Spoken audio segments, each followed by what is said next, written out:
Все пак светлина в тунела има. След като държавата не им помага, болните от Бехтерев решават да си помогнат сами и да направят сдружение. Първоначално идеята се появява във Фейсбук през 2009 година, а после организацията се пренася и в реалността и вече е от голяма помощ за пациентите. Всички в сдружението се възприемат като колеги по съдба. Общият им проблем създава и много силни приятелства между тях. В свободното си време често са заедно, ходят на боулинг, на разходки в парка. Напоследък най-любимото им занимание са танците и уроците по салса.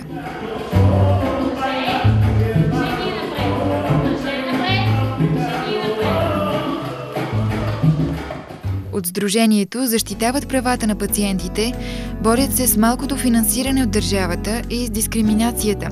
Настояват здравната каса да поема 100% стойността на лекарствата, както е навсякъде в Европа. Те институциите си пращат становища, с които просто да си измият ръцете, колкото да кажат, ние сме си отговорили. Те казват, ние правим всичко най-добро за тези хора. Вашите заболявания, ревматологичните, попадат в групата, където лекарствата трябва да се реимбурсират до 75%, ние реимбурсираме 75%, т.е. ние сме направили максимума. Значи трябва да се разреши според мен проблема на нормативно ниво още. Тези заболявания да някакси обществото, изобщо държавата да се информира до какво могат да доведат, ако те не се лекуват на време и колко държавата може да загуби, ако не лекува такива пациенти. Какво ще загуби държавата? Ами ще загуби хора, които могат да бъдат работоспособни, ако имат адекватното лечение, не само лечение, а рехабилитация. Защото тя е необходима при по-голямата част от ревматологичните заболявания. Специално при болест на Бехтерев върви ръка за ръка с медикаментозното лечение. И тогава тези хора ще легнат на издръжка на държавата, ще получават инвалидна пенсия, която в България е нищожна. И това е. Тези хора няма да могат да допринасят изобщо за тази държава да просперира по някакъв начин. А ако се лекуват на време и с съответните медикаменти, те ще могат да бъдат работоспособни, ще могат да създават семейство.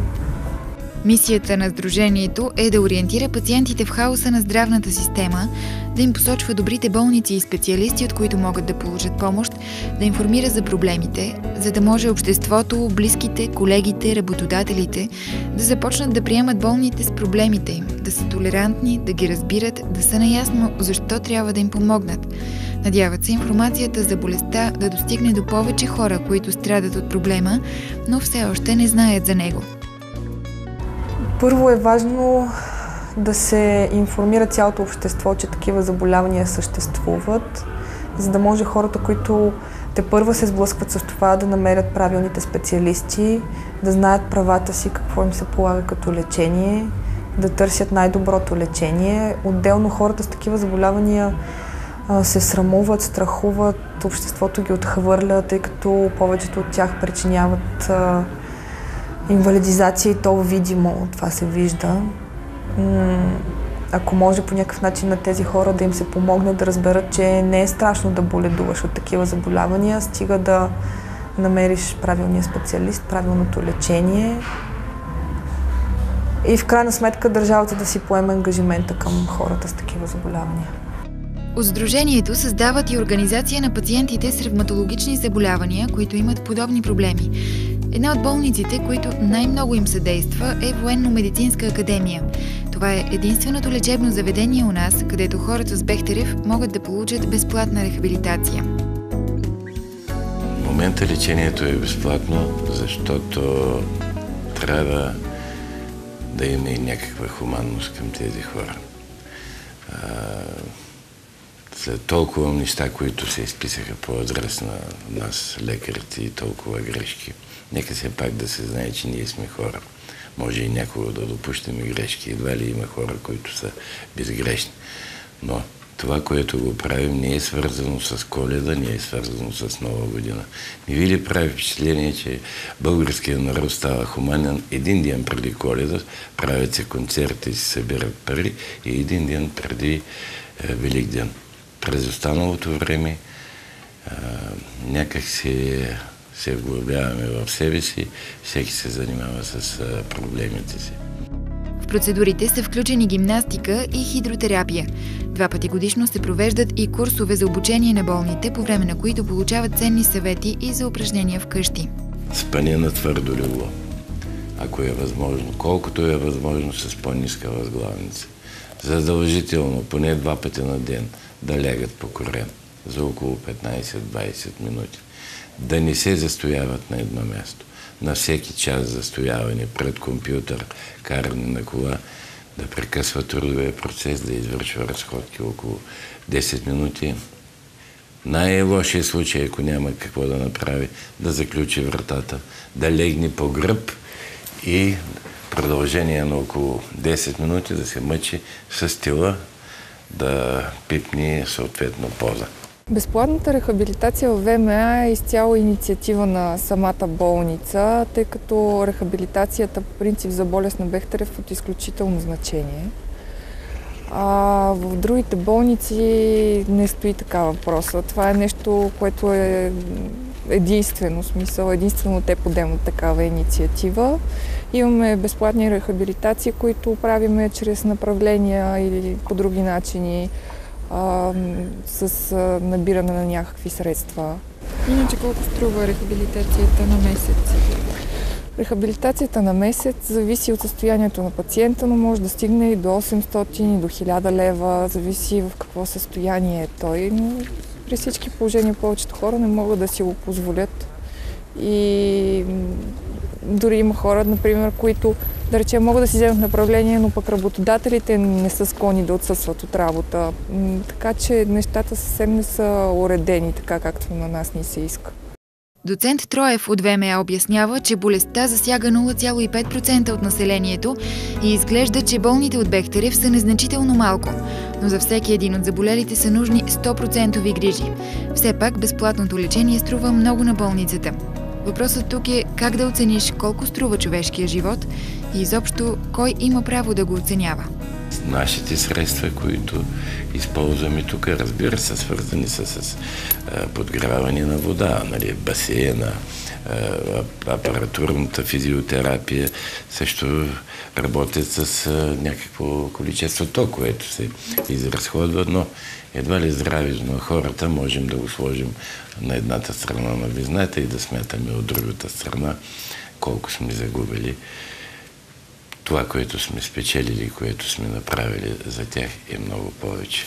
При нас проблемите са доста и, за съжаление, няма положително развитие в никакъв случай. Единственото, за което се борим, е, ако може просто да не става по-зле, да не ни се отнемат някакви права, които имаме в момента, и свързани с лекарства, и свързани с рехабилитация, като отношение от страна на лекари или институции.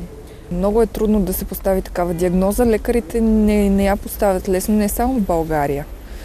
Такива заболявания, които са автоимунни и не толкова често срещани, са доста трудни за диагностициране и навсякъде и в Европа, така като имаме и опити там. Обаче следващия момент идва въпроса при една такава здравна система, каквато е нашата, какво се случва. Няма достатъчно специалисти на първо място.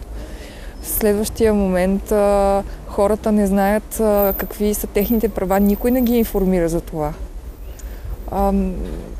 Самата здравна система въобще няма такъв сектор, който да се занимава с информираност на пациентите. И една такава организация доста помага. Смея да твърдя, че доста хора сме помогнали да намерят правилния си път към лечението и въобще към, ако щете, и към начина на живот, който да им бъде по-леко просто. Хората с такива заболявания се срамуват, страхуват, обществото ги отхвърля, тъй като повечето от тях причиняват инвалидизация и то видимо, това се вижда. Много е важно пациента да получава добро отношение към себе си, защото той идва с болката, която не е малка, с притесненията, които са около заболяването, което е доста сериозно заболяване. И мисля, че хората не знаят достатъчно за него, а би трябвало да знаят малко повече, защото тази болка която получаваме ние, се бърка с неврологичната болка и оттам идва проблема, както се получи при мен. Нашите проблеми са, примерно, то е ревматологично заболяване, което води след себе си много други неща. Примерно, заради нашето лечение ние трябва да бъдем по-внимателни към себе си, да не допускаме инфекции или, примерно, сега в това студено време разни грипове. Всичко това след себе си води други допълнителни разходи. Когато едно нещо не се крие, му се отделя повече внимание. Колкото повече го криеш и не споделяш, толкова повече не му обръщаш внимание ти. А това е заболяване, проблем, който се нуждае от внимание. От гледна точка на рехабилитация, гимнастика, лечение. Неща, които няма как да криеш от близките си, защото не можеш да отидеш на рехабилитация или да правиш упражнения и в същото време никой да не те вижда. Ако ти се налага да се криеш, ти няма и да ги правиш. Сега разбрахте ли защо ви разказахме историите на Снежана, Бойко и Надя? Защото може би вие сте като тях. Може би таите болката и ви е страх да я споделите. Може би смятате, че няма кой да ви помогне. Убедени сте, че няма изход и сте обречени. Сега вече знаете, че не е така. А може би Снежана работи на съседното бюро или посещава курс по танци заедно с вас. Можете ли да й се присмеете открито, защото е приведена и не се движи като вас? Ако не можете, значи сте разбрали нашето послание и сте готови да помогнете на различните хора с усмивка, с подкрепа, с добро отношение. Защото те успяват, даряват ви с усмивка въпреки болката, намират смисъл да живеят въпреки болката. Те са по-силни от всички останали.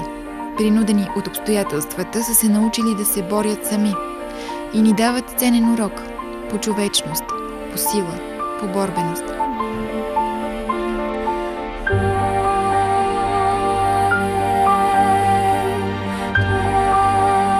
Хората с Бехтерев могат да ни научат да не се отказваме, да вярваме в себе си, да не се страхуваме от новото начало и да ценим всеки миг от живота си, всеки жест, всяко движение. Те знаят, че дори да не срещнат разбиране, трябва да продължат. Защото никога няма достатъчно добри причини да се откажеш. Те ни забраняват да се оправдаваме. Вървят решително и с усмивка по пътя на болката.